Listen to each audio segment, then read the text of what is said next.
We'll have the faculty kind of come up one at a time as they're presenting. But this is the agenda for the lunchtime. So we're going to kind of talk a little bit about this consensus meeting that we had in September, and then we kind of went over it with some other folks Wednesday. But this is just to kind of throw stuff out there, you guys. It's just information for the folks here.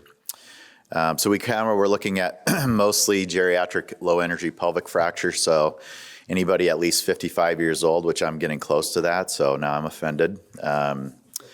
With confirmed osteoporosis, low energy mechanism, and or confirmed osteoporosis, low energy mechanism. Acute was defined as less than 3 weeks from injury. Delayed was greater than 3 weeks, and or just looking at isolated pelvic rings. So kind of what a fair number of the studies that got presented in the last pelvis session was about LC1s in geriatric patients.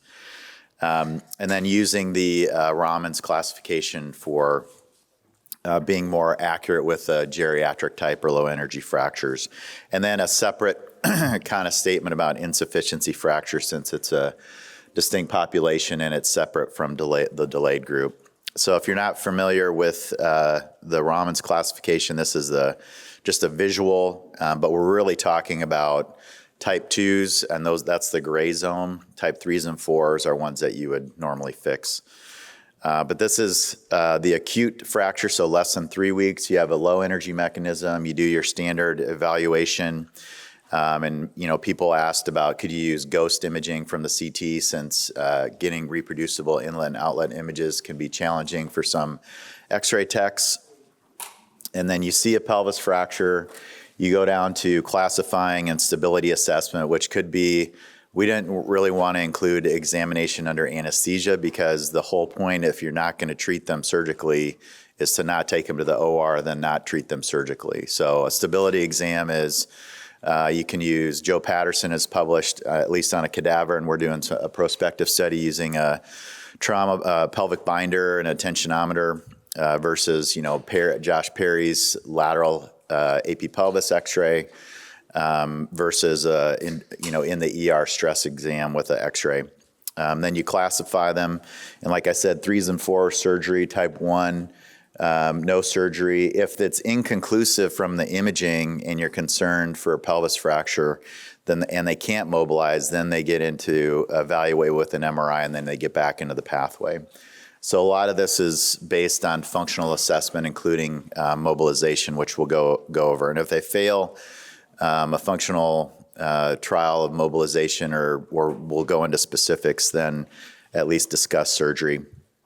Insufficiency fractures are fractures that are over 6 weeks old and the patient is symptomatic. Advanced imaging shows non-healing, or I would say, non-healing or non-progressively healing fracture with related symptoms.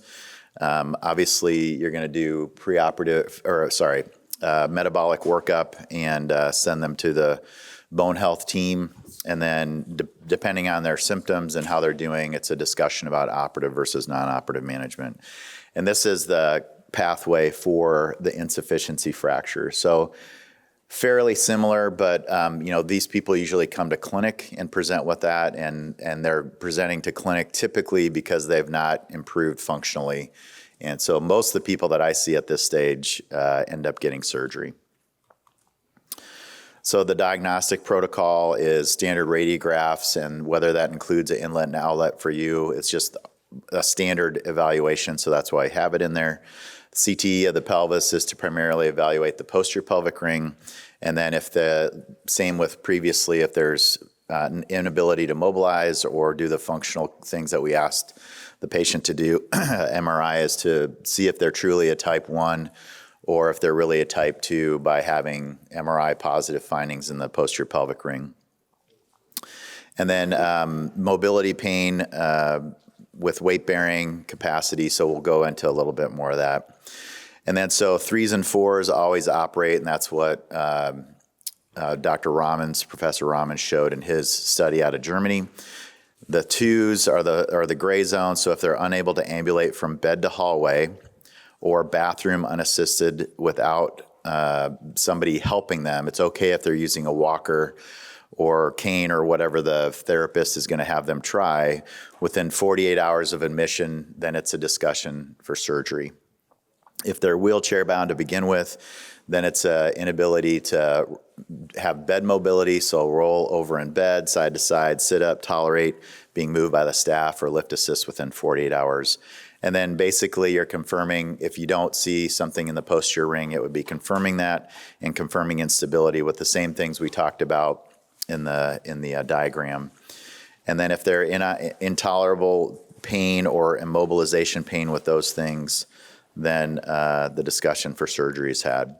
So operative principles for type 2s would be failed non-operative management after 48 hours. So it's not a time frame like it's 48 hours and 48 hours and 1 minute they go to surgery. It's whenever, scheduling and OR availability and medical clearance allows.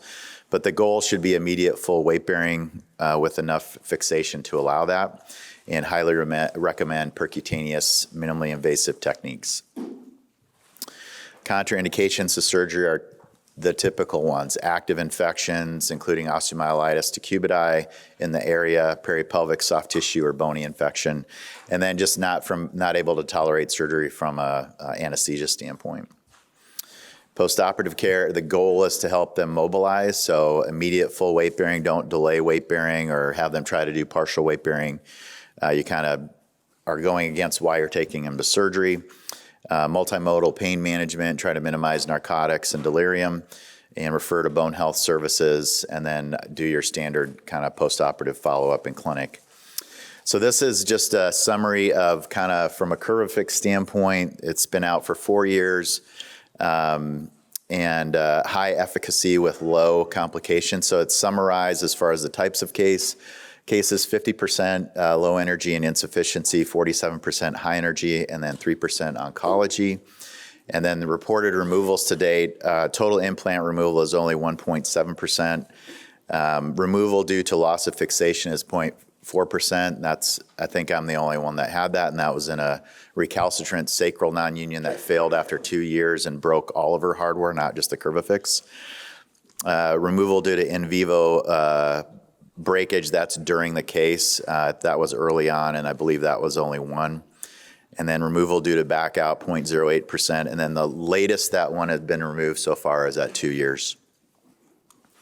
And these are the references that were used for some of the things that we used in the consensus statement.